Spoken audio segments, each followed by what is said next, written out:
வணக்கம், வாழ்க வளமுடன். இப்போ ஜோதிடத்தில் ஒரு நபர் எப்போ வீடு வாங்குவார், இல்லை அவர் வீடு வாங்குறதுக்கான முயற்சி எப்போ செய்வார் அப்படின்னு பார்த்தீங்கன்னா, ஜாதகத்தில் லக்கணம்னு போட்டிருக்கும், லான்னு போட்டிருப்பாங்க, ராசி கிடையாது, லக்கணம்.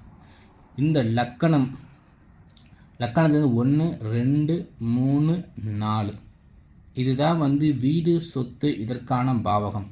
இதோட அதிபதி யாருன்னு பார்த்தீங்கன்னா சந்திரன்.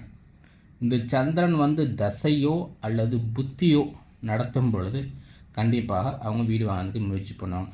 இதே சந்திரன் அவங்க ஜாதகத்தில் அங்கேயே இருந்தாருன்னா இது ஆட்சி நல்ல பலமாக இருக்க அர்த்தம். கண்டிப்பாக அவங்க தசையோ புத்தியோ நடத்தும் கண்டிப்பாக அவங்க வீடு வாங்கணும்.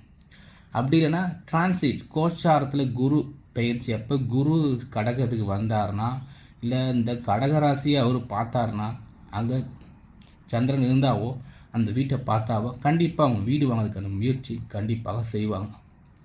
இதே சனி பயிற்சி கோச்சாரத்தில் சனி சந்திரனை பார்த்தாரோ, சந்திரன் மேலே நின்னாரோ, அவங்க வீடு பத்திரத்தையோ நிலப்பத்திரத்தையோ அடமானம் வைப்பாங்க. அதை விற்கிறதுக்கான இல்லை அதில் ஒரு சிக்கலோ ஏதோ ஒன்று கண்டிப்பாக வரும். ஸோ வீடு வாங்குறதுக்கு அந்த கிரகம் தசையோ புத்தியோ நடத்தும் போது வீடு வாங்குவாங்க.